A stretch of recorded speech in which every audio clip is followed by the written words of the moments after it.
Bonjour à tous, c'est Fredo Domino et on se retrouve pour une nouvelle vidéo de partie d'échecs. Un tournoi, en l'occurrence ici, un tournoi de rapide de 10 minutes, pas d'increment. Allez, c'est parti, on va rejoindre ce tournoi. Avec pas mal de joueurs, 253 au total. Et donc, en attente de mon adversaire.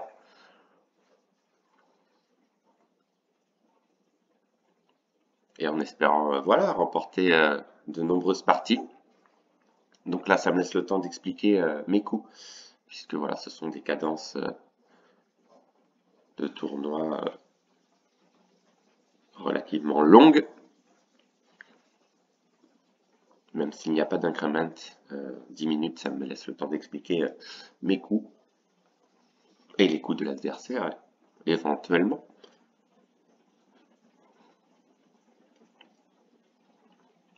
Bon, il n'y a plus qu'à attendre un adversaire.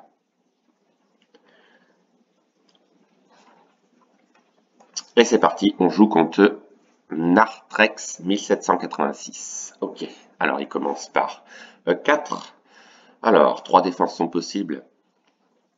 On peut répliquer par la défense française E6. On peut jouer la sicilienne également, avec C5. Et mon adversaire a abandonné. Ah bon, bah c'est vraiment dommage. Donc, je ne sais pas pourquoi. Est-ce qu'il a été trop impatient? Ah, c'est dommage. C'est dommage, mais bon. Ça me permet d'avoir 2 points gratuitement.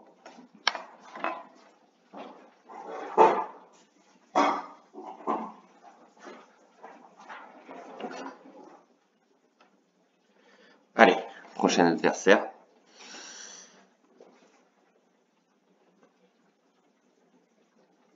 Allez, c'est parti. On joue contre Van der Heijn, 1868. Et j'ai encore les noirs. Et cette fois-ci, c'est l'ouverture T4. Alors, on va répliquer par G6, qui est un des meilleurs coups. Alors, il y en a plusieurs. Il peut y avoir la réplique symétrique également, D5. Il joue son cavalier. C'est un coup de développement naturel. Cavalier en C3. Alors, cavalier G3, pardon.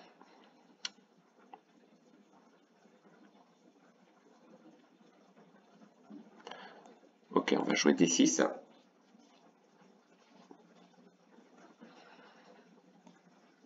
On va jouer E6. Voilà, c'est pour créer une petite structure centrale.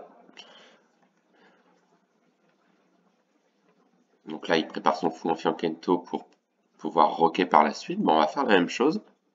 Pour l'instant, c'est une réplique symétrique, comme on peut le voir. On joue les mêmes coups. Donc, ça va être une suite stratégique. Voilà, petit roc. Elle n'a pas roqué tout de suite, mais là, il peut le faire. Voilà, c'est fait. Donc là, on va jouer pion A6. Un pion de l'aile. Voilà, tout simplement pour contrôler la case B5 qui empêche le cavalier de pénétrer. Alors, mon cavalier est cloué, donc je vais bouger la dame. Ma dame est clouée, pardon, pas mon cavalier. Alors, qu'est-ce qu'on peut faire? Pour l'instant, je n'y touche pas, parce qu'il va probablement jouer par la suite pion à 4 et clouer le cavalier. Donc à ce moment-là, il faudra que je sorte la dame. Mais pour l'instant, ce n'est pas d'actualité. Et on peut jouer tout simplement... qu'est-ce qu'on peut jouer là-dedans?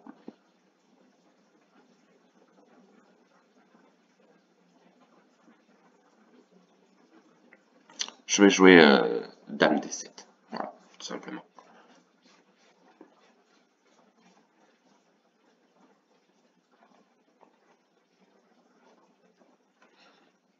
Donc il me reste 2 pièces à développer et mon adversaire a développé toutes ses pièces mineures. J'entends les pièces mineures, les cavaliers, les faux. Ils sont sortis alors que moi je suis encore un peu embêté. J'ai un retard de développement. Mon fou est coincé et mon cavalier n'est pas encore en jeu, mais ça va se faire.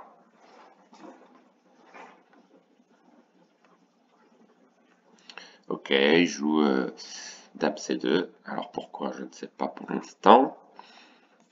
ben, on va jouer son cavalier, on va faire un coup de développement.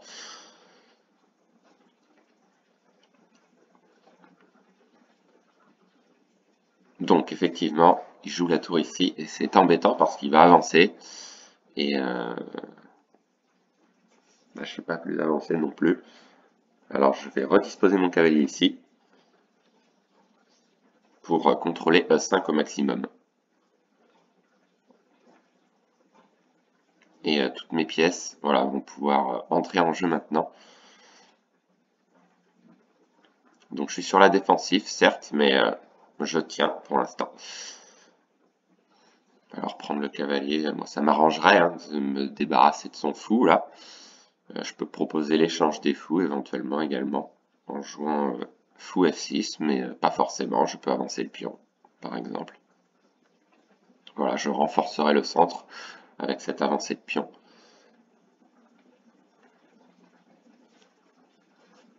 On va voir ce qu'il va faire. Mais pour l'instant, je suis pas forcément idéalement positionné. J'ai dû faire pas mal d'erreurs de développement.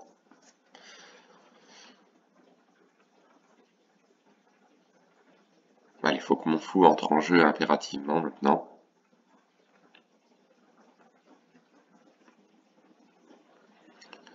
Voilà, donc là ensuite, je joue le pion en C6, ça c'était prévu. Donc là, voilà, j'ai une position quand même meilleure, une structure meilleure, et je vais pouvoir tranquillement développer mon fou.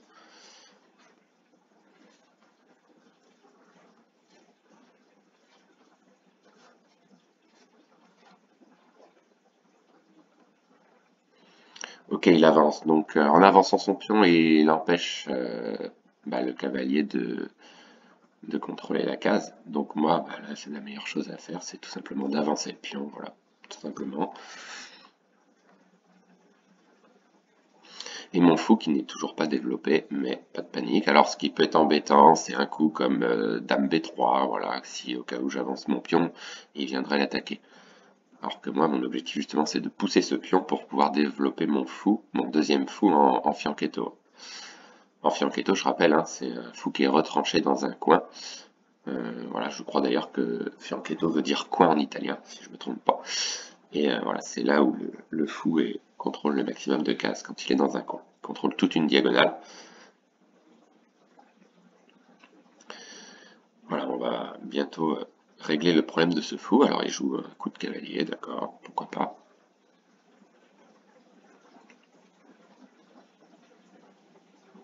Bon, alors moi je suis tenté de pousser le pion et développer mon fou. Voilà, c'est ça l'objectif. Donc il n'est pas obligé de prendre, hein, c'est pas forcément le meilleur coup. Il peut tout simplement fermer la position en jouant pion C5. Et ce qui provoquerait un jeu complètement fermé maintenant.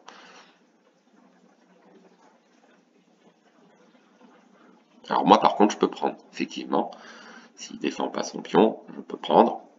Je pense que je vais le faire, même si d'ailleurs il avancerait le pion, mais voilà, ça créerait une colonne ouverte désagréable pour moi, surtout pour ce fou là qui est mal placé.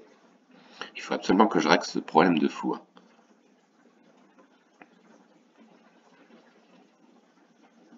Et je me demande d'ailleurs si un coup à venir comme... Ah ben voilà, il ferme la position, d'accord.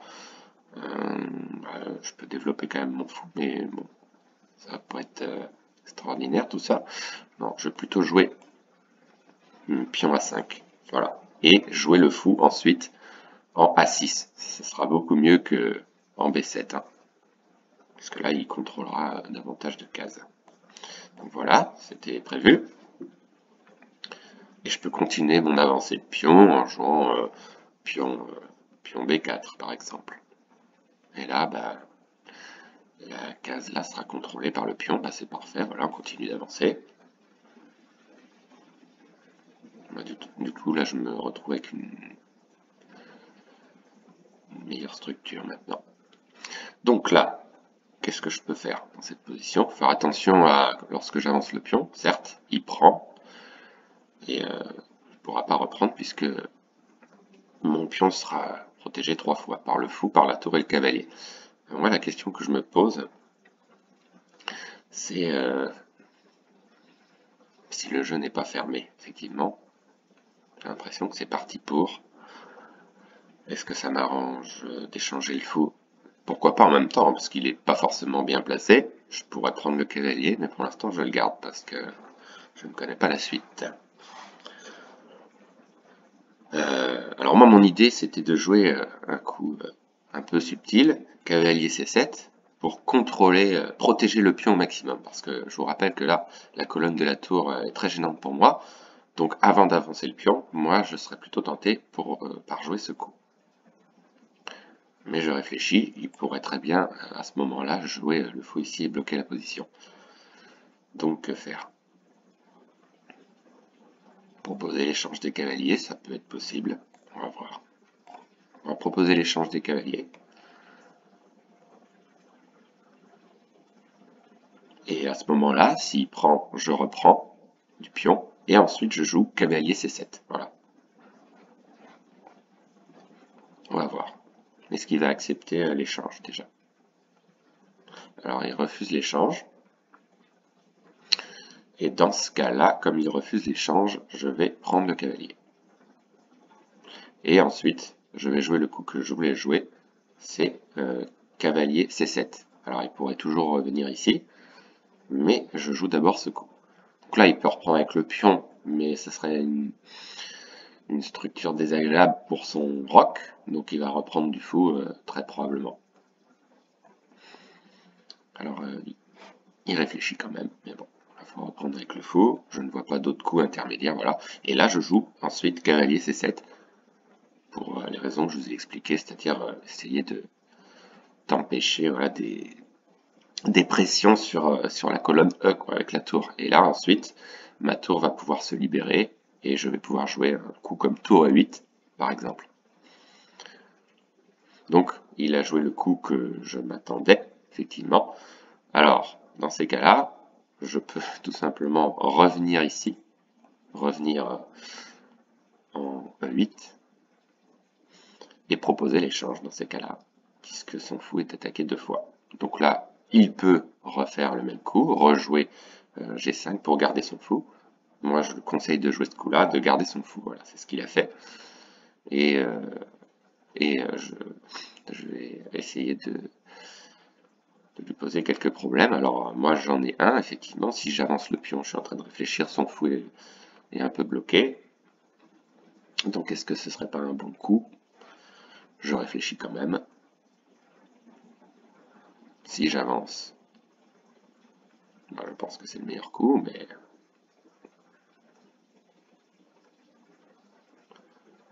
est-ce qu'on le fait ou pas? On va être prudent quand même, parce que c'est cette structure-là qui m'embête. Donc moi, ce que je vais faire, c'est rejouer ce coup-là. Il sait que son fou est bloqué, donc ça peut aboutir à une position nulle. Même si je suis tenté de jouer ce coup-là. Je suis tenté de jouer H6. Si je joue H6, donc il va faire quoi sur H6? Il va se remettre en S6. Je prends le fou, il reprend du pion, je reprends du fou. Et ensuite, il peut tenter un petit sacrifice de cavalier, je reprends, et dame échec. Ma dame vient ici, il reprend le pion avec sa dame. Ouais, c'est pas évident tout ça.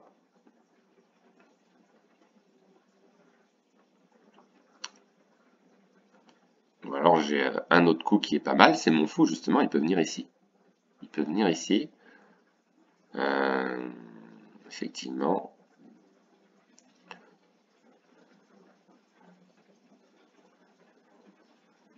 Bon, je vais le tenter. Je vais le tenter et on verra si ça marche ou pas. D'accord, donc à ce moment-là, je prends.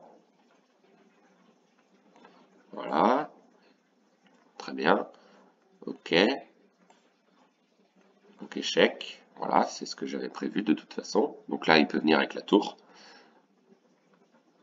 Et je peux proposer l'échange éventuellement.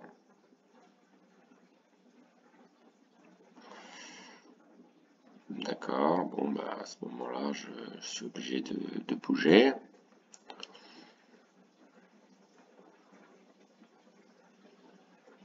j'ai pas trop le choix du coup. Alors il avait préparé ça à l'avance visiblement, ce coup-là. Donc là j'ai pas le choix, je suis obligé de jouer ce coup. Effectivement. Et proposer un éventuel échange, mais je sais pas si ça va m'arranger ou pas. Alors effectivement le problème c'est que je m'aperçois, certes, j'ai un petit avantage, mais tous mes pions sont sur case blanche et il a un fou de case blanche. Ça c'est très embêtant. Donc là, bah, j'ai pas le choix, hein, je suis obligé de bouger mon roi, sinon il va y avoir une terrible fourchette, une terrible enfilade. Donc je suis obligé de jouer ce coup-ci. Et là, je vais éventuellement proposer l'échange des dames. Maintenant, c'est-à-dire, ah bah non, il reprend avec la tour. Donc ça m'arrange. Ça m'arrange qu'il reprenne avec la tour. Donc, si je réfléchis bien, il va prendre. Là, il n'a pas le choix, il va prendre. Parce que s'il ne prend pas, effectivement, c'est une catastrophe. Ok, donc là, il va prendre le pion. Et là, à ce moment-là, je vais jouer un mouvement de fou qui est très subtil. Il attaque la tour et en même temps, il va revenir ici pour protéger le pion. Donc ça, c'est pas un mauvais coup, puisqu'en plus, j'attaque le pion ici. Mais attention, mon pion est attaqué si je bouge le fou. Donc il faut faire vraiment très attention à tout ça. D'accord. Donc, à partir de ce moment-là, je joue ce coup-ci, qui va protéger le pion. Il peut jouer fou ici, mais le problème c'est que sa tour sera clouée. Donc, j'ai du jeu. J'ai du jeu.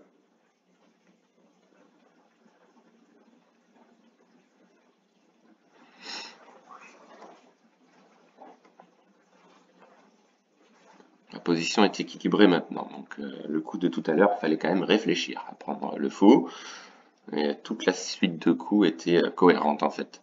Je m'aperçois que c'était son objectif et c'était exactement ce qu'il a voulu jouer. Donc, tout est remis.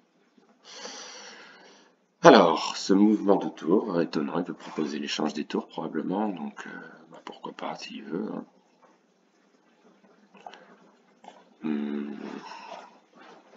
Est-ce que je créerais pas une barrière justement avec le fou? Moi je pense que c'est plus sage, ça éviterait tout problème. Donc,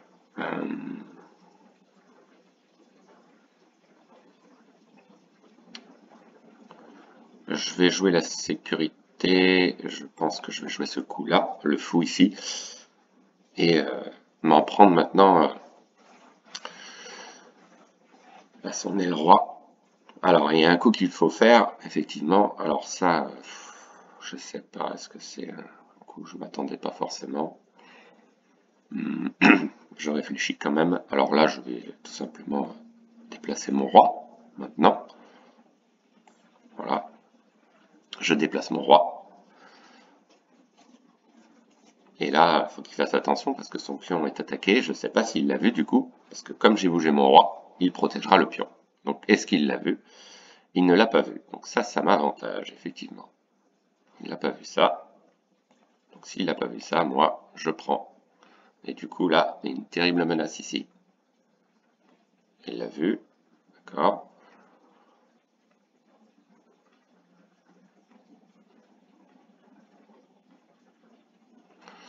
Ok. Alors, est-ce qu'il n'y a pas des menaces à venir là? Parce que je suis en train de réfléchir.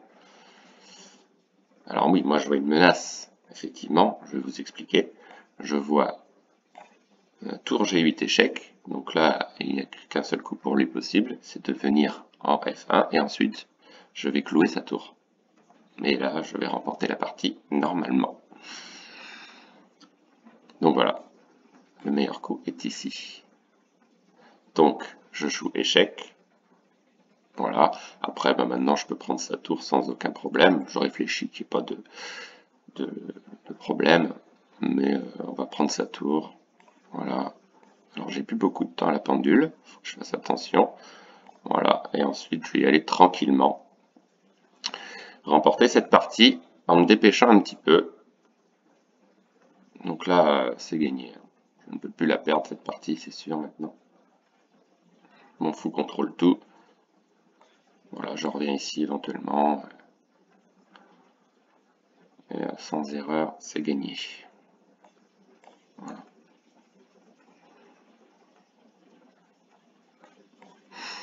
Ah bah, il pourra faire ce qu'il veut, mais ça gagnera pas. C'est-à-dire que même si j'échange ma tour contre le fou, je gagne la partie parce que j'ai un fou de plus de toute façon. Donc, quoi qu'il arrive, la partie est gagnante. D'ailleurs, je peux le faire. Hein.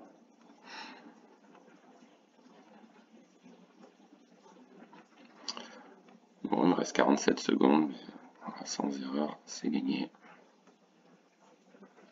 Voilà, je peux même troquer sa tour contre le pion, ça gagne quand même. Voilà, je prends, il peut le prendre, hein, vas-y, voilà, il prend. Et s'il avance ici, j'avance, tout simplement. Voilà, d'ailleurs, je peux le faire maintenant. Et la partie est perdue pour lui. Voilà, abandon. Eh ben, magnifique partie contre un joueur qui a été très embêtant. Je vais m'arrêter là parce que la partie a duré 20 minutes. Je ne vais pas faire tout le tournoi. Ça a été quand même une partie éprouvante. En tous les cas, j'espère que vous l'avez apprécié. Je vous remercie d'avoir suivi cette vidéo et on se retrouve pour d'autres analyses. Bonne journée à tous. Bye.